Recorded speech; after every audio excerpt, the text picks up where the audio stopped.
Carla Abellana at Beauty Gonzalez mapapasabak din sa stunts sa Stolen Life. Tunghayan sa report. Hindi lamang drama kundi pati na rin catfights at stunts ang aabangan sa mga eksena ni Carla Abellana at Beauty Gonzalez sa Stolen Life. Sa ginanap na media conference ng Stolen Life, ayon kay Carla, maraming kaabang-abang na eksena dahil sa mga pag-aaway ni Lucy at Farah.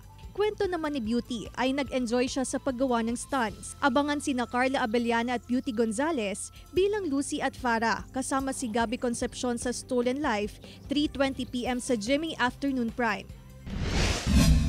Ngayong papalapit ang Pasko, handog ni Asia's Limitless star Julian San Jose ang bagong single under Universal Records, titled Something.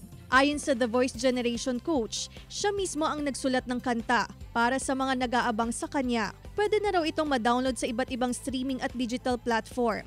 Abangan naman si Julian at ang Queendom Live Concert sa December 2 sa Newport Performing Arts Theater. Tickets are available sa www.gmanetwork.com/synergy at sa Ticket World. Claire Lacanilaw para sa Mornings with Jimmy Regional TV.